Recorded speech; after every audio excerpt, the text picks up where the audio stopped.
Hi everyone, welcome to World of Tanks with stewiejp. I'm Stewie and this is another Rat Pack Platoon replay. I'm platooned with Andrew and Tugboat from MI6 and we're on Serene Coast, I think it is. I'm in my little Type 61. I'm not sure if the Type 61 was fully uploaded in this game, but without giving too much away, I do absolutely nothing in this game. And Andrew and Tugboat carry the game through to a very close finish at the end. Bit of a traffic jam at the start. Andrew and myself are going over to the hill on the western side of the map where the mediums tend to go. Andrew's in his French Batchat Autoloader, the tier 10. I'm in my tier 9 Japanese Type 61, and Tugboat has gotten his old rusty tier 9 artillery piece out to try and do some damage from the back.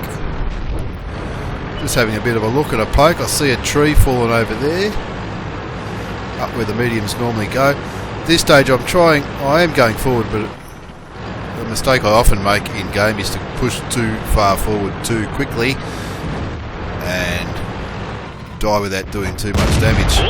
Put a shot into that T-44, which is easy money. Artillery's firing away.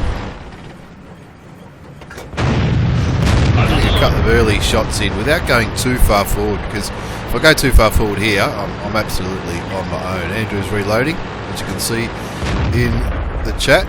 It's something Andrew does very well. He puts that in whenever he's in an autoloader. Let people know that he's reloading for 30 odd seconds. He's going to be out of action for 30 seconds, so people don't rely on him for that amount of time in an autoloader.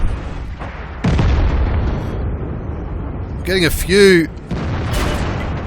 few shots here, but this is where I think I make a mistake. I sit in the same spot for too long.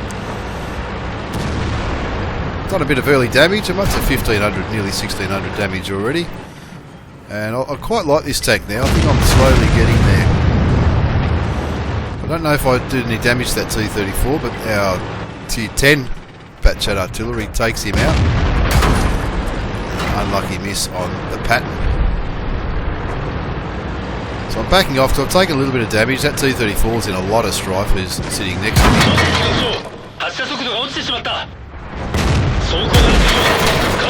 Looks like that last shot, even though it was fully aimed on the T-44, looks like it bounced. And I'm pulling back, so I'm nearly gone. I'm on 27 hit points. The T-34 isn't on much more.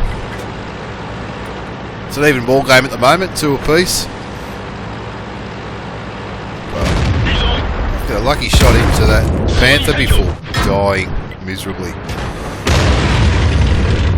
Even though it didn't last that long, not too bad. Did nearly 2000 damage, which according to the damage counter is above average for the tank. Andrew's reloading again, and we're now down a tank, but that western flank is just gone. There's no one left there to defend it apart from Andrew, and then there's our 3 artillery pieces down the bottom. So people are pinging the map and giving a bit of direction as to what needs to be done.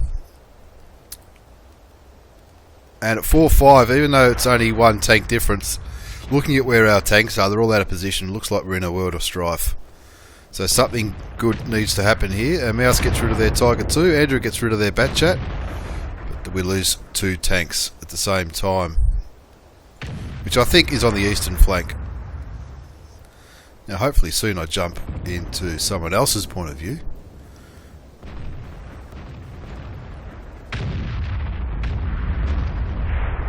And at 6:10, 6:11 now, it's looking like it's almost over, but we're about to see some really, really clever gameplay, mainly from Andrew, but also from Tugboat and his artillery.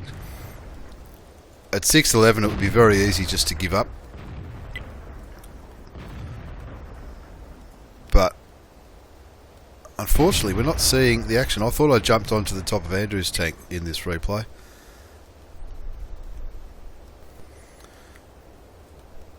And this is where it's all about to get a little bit more interesting. I think I'll jump onto the top of Andrew's tank now. Tugboat takes out their T-54 mod. That's who we're sitting on top of there. He's backing off, trying to make sure he stays alive. And now Andrew's coming to help him. Looks like he's fully loaded, and he's going to hopefully reset the cap.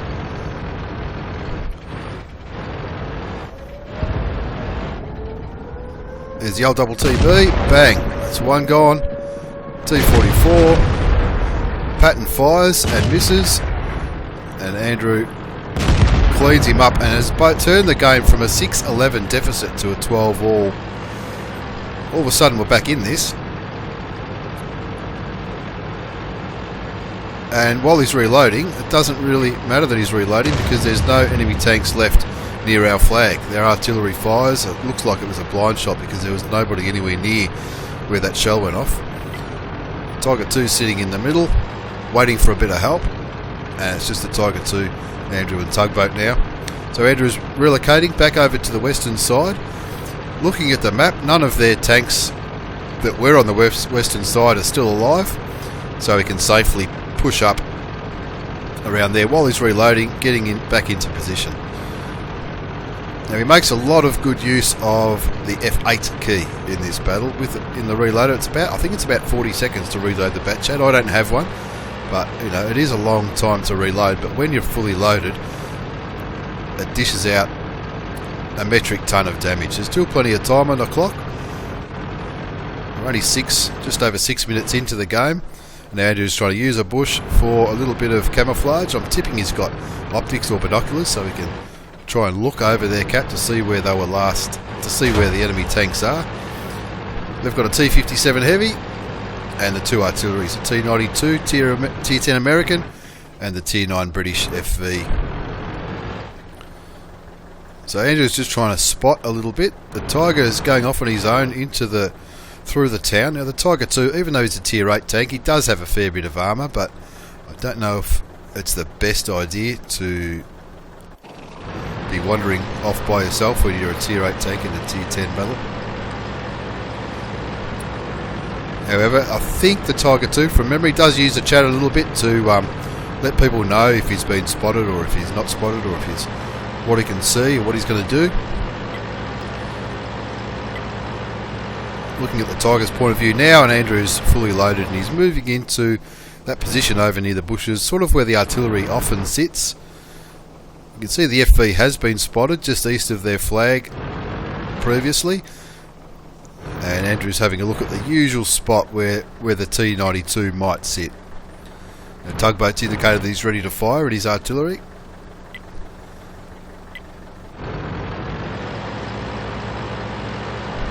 And Andrew's just having a sneaky look around there. He's trying to get some shots into the tanks that the Tiger lights up. Tuggy takes out their FV. Unfortunately, we lose the Tiger. He overcommitted a little bit there. He really... The main mistake he makes was giving his side to that T-57 Heavy. And we know the T-57's fired once or twice. The IS-3 is giving him some advice in the chat to look for that T-92 who's just fired. And Andrew finds him. But it looks like he doesn't have a shot there. And he doesn't want to give his tank to that T-57, who we're not sure if the T-57 is fully loaded or not. They get rid of the T-92 artillery. And now we're looking pretty good at 14-13. 2 versus 1. Andrew's doing a rudder now so he can reload his clip. So for 40 seconds he'll be running around and staying out of harm's way while he gets those, I think it's 5 shells in the Batchat clip now, or is it 6? I don't know. I still haven't got one. Tugboat blind fires, knowing that he'll be reloaded around about the same time as Andrew when he's reloaded his clip. So they're both using the F8 key there to show each other how long they've got. Even though we're talking in TeamSpeak, sometimes it happens. It also helps the players who are still watching. It looks like quite a few of our players are still watching, going by what's happening in the in-game chat.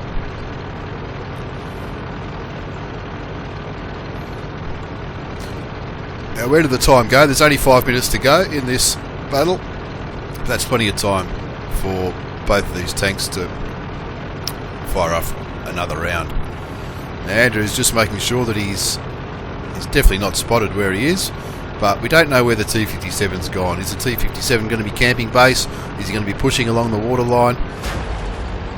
So he tracks himself there, unfortunately, but there's no rush, so just sits there and waits for him to retract. That's the thing with the quicker tanks, when you do a jump over a railway line or off a ledge. I was talking to one of the guys in TeamSpeak at MI6 yesterday, and he was saying how in some of his light tanks, where he takes a corner too quick, it's quite funny when he tracks himself at the start of the game or during a battle.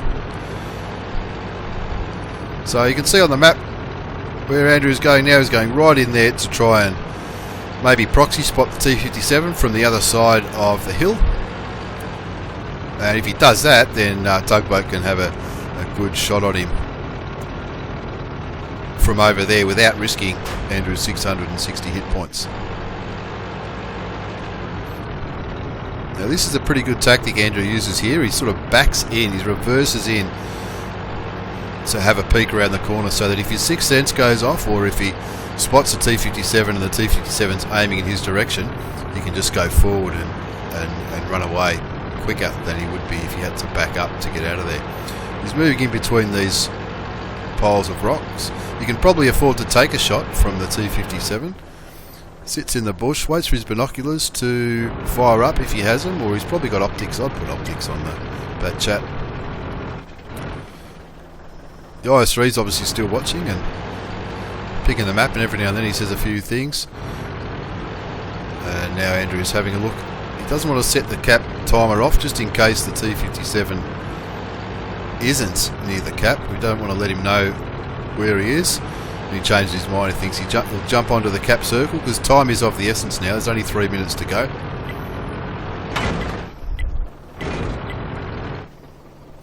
And he's using that dead artillery as cover from the other side, just in case the T-57 sitting over where Artie normally is. He gets a shot into the T-57, takes a shot in return, and now he's using the dead Jagdpanzer, it looks like, to cover himself from it. Artillery gets a shot off onto him. The T-57 fires, and that's probably where Andrew makes a bit of a mistake. He probably should have kept going forward and shot at him. He knows artillery's another 30 seconds to reload, and he's using that dead tank as really good cover there. Puts a little bit of a distance between. He's trying to draw the T-57 out so that he's got a decent shot at him, but now he's stuck. He gets killed by the T-57, and you can see on the reload mod that was the T-57's last shell. He's on 186 hit points. Looking at that, that was really bad luck from Andrew there, but he still had a massive game with 5 kills, and in the post-game battle results you'll see how much damage he actually did. Tugboat knows that he'll be reloaded at roughly the same time as the T-57 Heavy. I think they're both around about 30 seconds. Tugboat's on 440 hit points, on full health, as you'd want to be in an artillery in this situation, and he's going into tank destroyer mode, where he's just going to aim straight ahead and hope that the T-57 shows himself. He's waiting patiently for the T-57 to come. The T-57 may or may not know where Tuggy fired from, because he was hit just before or just after Andrew was killed. He was hit, so he might know which direction it comes from. I suppose it depends on what kind of mod he's using. Tugboat's trying to get into a position where he can get a shot at where he thinks the T-57 is going to come from. It's going to be hit and miss. I mean, the T-57 is definitely a one shot for Tugboat, and he probably doesn't even have to hit him directly. A bit of splash damage would probably do it. As we go down to the final minute, I think he was on about 160 hit points. Everyone seems to think it's going to be a draw. It looks like the T-57 isn't going to go hunting for Tugboat, so Tugboat's said, well, a draw's the same as a loss, I might as well go for this. So he's going to start moving back towards where the T-57 was last seen. With only 30 seconds to go, it's going to be very, very difficult to find him, spot him and shoot him, bearing in mind that the T-57, I'm tipping, has a better view range than any artillery. artillery generally doesn't have much of a view range as far as I know. And Tuggy's moving on towards where the T-57 was last seen. There's a bit going on the chat saying, come on, let's finish this game, let's do it, let's have a gunfight. The IS-3 even tells him where Tugboat is, but unfortunately it's a draw and he doesn't come out to fight that T-57. Now let's have a very quick look at post-game battle results. Looking at the battle results, it was a draw. Somehow I got 778 experience for it. You can see all the different takes that I spotted. You'll see I did a fair bit of spotting damage, even though I died relatively early. On the team shot, you can see Andrew absolutely smashed it in our team with nearly 5,000 damage. 5 kills, 667 base experience. And he picked up the fire for effect, bruiser, fighter and duelist medal. 22 shots fired, 18 hit, 16 went through.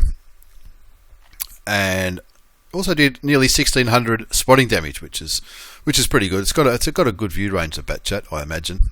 My result, nearly 4,000 spotting damage, which is that's the only reason I'm up there as second in the experience. You know, a lot of players did more damage than me, and I did nearly 2,000 damage for myself. So that wasn't not a bad game, even though I died early. If I had stayed alive a little bit longer, maybe the result could have been better. And also Tuggy in his Batchat artillery, the Tier 9 French, which is very similar to the Tier 10, except it's not an autoloader. That's the main difference. So he tells me.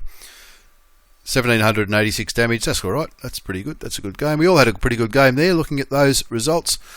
But unfortunately, I think me dying early probably cost us the game. Anyway, thanks for watching this replay. It's always a great laugh to platoon with guys from the MI6 clan. Thanks for watching. Take care, and I'll see you all next time.